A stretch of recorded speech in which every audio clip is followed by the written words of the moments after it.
Hi everybody and welcome to Josiah is Right. So I am here with Penny, and last night Penny didn't get to go, went to Star Wars Galaxy's Edge. Penny was sick, so sort of at the last minute, the day before she got really sick. She's pretty good today. She was actually better yesterday when we went, but not quite up to snuff. And so we went without her. We really wanted to take her. We scheduled this one so that we could take her because it was like an earlier time slot, because we'll be going again later this month at a later time slot. So she's definitely not going to that one. She's not staying up that late past her bedtime. But she is wearing her Star Wars PJs, even though it is definitely not Christmas. She is wearing Christmas PJs. But I want to talk to you guys about Star Wars Land. Now, I haven't done this Disney video in a while because I do her, like, Penny's ride videos now on a different channel. So she has her own channel, so check out Penny Rides. But I want to do sort of like a review of it, I guess. Just kind of less of a review and just more talking about my experiences and what I liked about it. But this video is kind of going to be the overall, and then I'm going to do a video about collecting specifically. There might be some overlap, but this video we're just going to talk about the overall experience, and which includes rides, because I'm not going to do a separate ride video because there's only one ride right now. But I'm going to talk about everything sort of all at once. So first up, we're going to talk about just...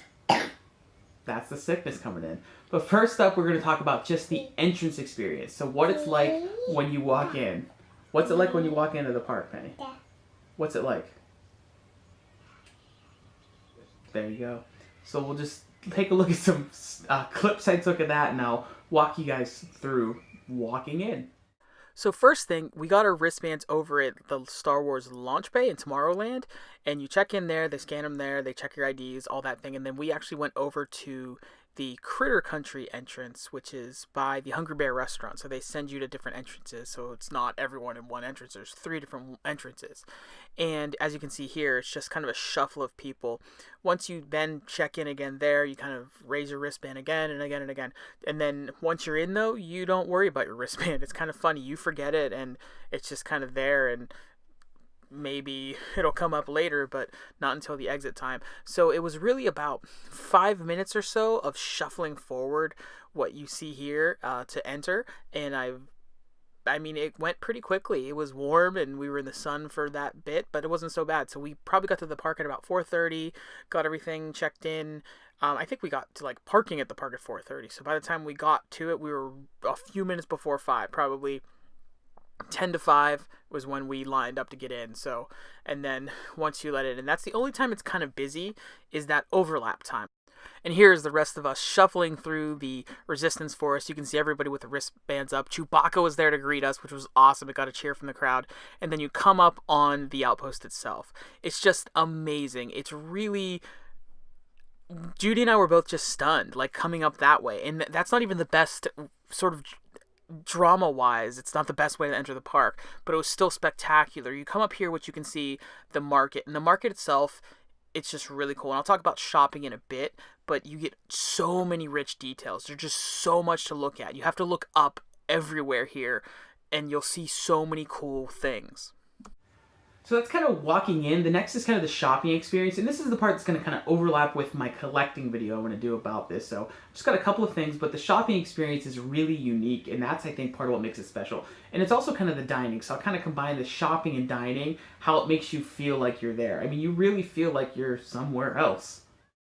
The shopping experience is just super unique because you feel like you're in a market on some alien world.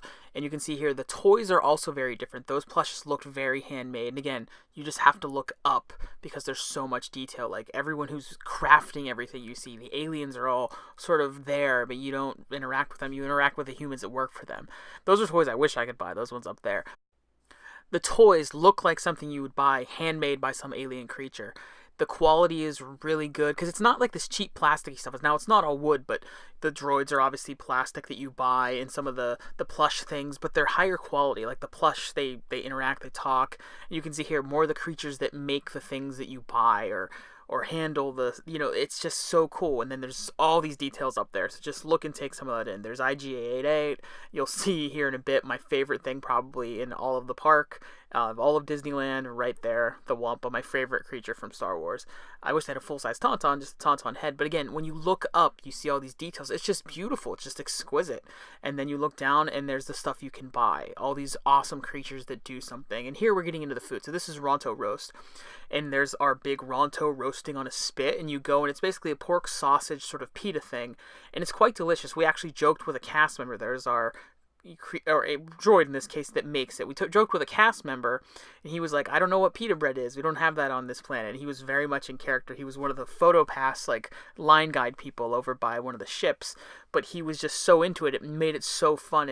And here's the food from Docking Bay 7. I got sort of the entree, this roasted sort of braised pork, and Judy got a dessert, but I don't even have the trays, but the trays were themed. Even the bathrooms are themed. You feel like you're in an alien bathroom. It doesn't feel like a Disneyland bathroom. It's... Obviously, they've done this for a while in Tomorrowland and having the stormtroopers and stuff walk by, but it's really unique because everyone's kind of in character.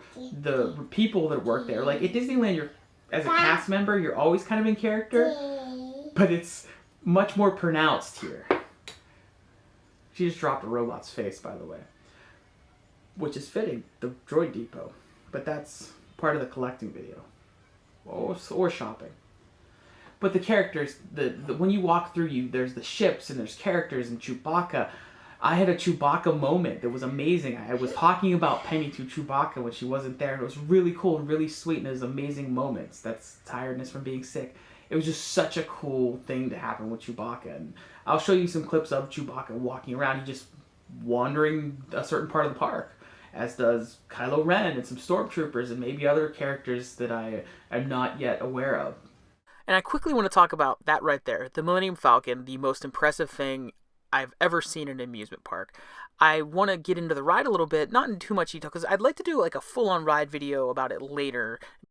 So my wife Judy is pregnant, so I went on it by myself, so I went single rider.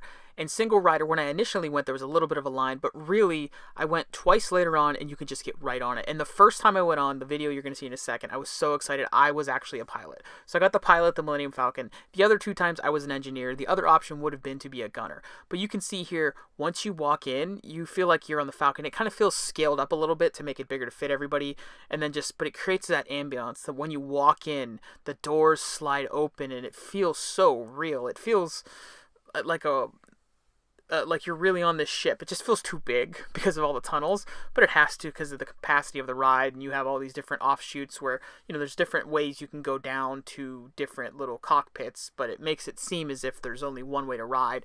And you get this little video, and it explains what you're out to do. We go to Corellia, get the coaxium, and all that. And the actual ride itself, it's really like Star Tours on steroids. Your Star Tours, but you can kind of control the ship and participate, and that's really what it truly is. It's a very similar experience, it's just on a smaller scale, but it's really quite fun. And again, the details in the park, all these ships you'll see, and of course, the characters. Chewbacca greeted us as we walked in through the Resistance Forest, where the Rise of the Resistance ride will eventually be right over to the left across from Chewbacca, kind of where he's walking towards. And there's Judy peeking out of the frame, but that is the entrance to the ride right across on the left of the screen there. And Chewbacca just goes around and hugs people and says hi. He actually came up to me. I don't have a video of it, but I was standing over by the t-shirts, and there's a t-shirt of Chewbacca, and he came over, and Judy actually commented how we wanted to buy it for our daughter, and it said Chewbacca wanted, and it had like a price on his head. The kiosk right there to the left, that's where we were standing. And Chewie then, just like he does in Empire Strikes Back, when I'd just as soon kiss a Wookiee, and then who's scruffy looking Nerf herder scene, he combs his hair back with his hands. It was amazing. You can see here the stormtroopers. They'll march through the park, but they also hang out up on this balcony area. And to the left is Kylo Ren's ship. And we didn't get to see Kylo coming out of that ship, but I do believe he walks out of that ship. I saw video of it, as promotional sort of stuff. But unfortunately, when we were there, we didn't see him come out of the ship. As you can see here, there's the ramp where he would then presumably exit to then come terrorize all of us. And here we see Kylo and some of his stormtroopers marching through the park. My only small little gripe is I wish that he had more stormtroopers. He needs more than just these 2 guys. He's Kylo Ren. He should have like a battalion. And he's very unhappy with everyone, and talking about the First Order. It's just so cool. And there's ships everywhere. The Resistance Force has a few of their ships, which you see here, the X-Wing, and the land speeders. There's a couple more land speeders. There's droids everywhere. There's so much to see. I mean, my videos aren't great quality, but I found myself watching them again and again and again, looking for more details. And you can just see the level of detail on the Falcon. It looks so real and feels so real. And the sounds you're not hearing, because I'm talking over everything, makes it feel that much more real. It's just so beautiful. And here, this was the time of day right at sunset, too. We had come, so you have this beautiful dusk. It's the magic hour for film for a reason, and everything just looks so beautiful. So, that was Star Wars Galaxy's Edge. It's just an amazing immersive experience. It's not perfect, and it'll be crowded later. And it was a little bit crowded now, but not that bad. The overlap hour is really what it is. But standing next to the Millennium Falcon, it felt like, I felt like that ship would take off. It was so amazing. And it's probably, like I was talking to Judy when we were there, that's probably better than if you walk onto the set. Because this is like a Falcon that's got to last and stand up to weather and things. They could, a one that's in a studio backlot or on a sound stage, it doesn't need to have that level of, I don't even know, like just wherewithal, but just amazing. It was just unbelievable to see. And the whole experience was awesome. It was super fun. Everything is themed around that experience. You feel like you're not at Disneyland. When Judy and I said that, it's like, you're at Disneyland because you're shopping a lot and you're spending money on food and it's constantly that way. But you don't feel like you're at Disneyland because it's its own place. It's Star Wars land. This is Star Wars' own little theme park within Disneyland. And once you walk back there, we came through the Critter Country entrance. Once you walk past there, if you come through the Frontierland entrance, that would be even more so because it's like the base of this tunnel, and that's the way we went out, that you just are in that world. And it's quite an experience to walk into that world, and it is worth it. And I look forward to taking Penny eventually. It'll be crowded when she gets to go, and I very much look forward to going later this month before the reservations end. But it was awesome. I'm so glad I got to go, and I hope to see you there in the future, or a long, long time ago. If you went, comment, let me know what you thought. If you want to go, what do you look forward to? I really hope that I get to ride in the future Rise of the Resistance. It's not open yet, but it looks like it'll be pretty cool. So just that part of the park is kind of the dead side of the park because there's nothing there yet. So, no.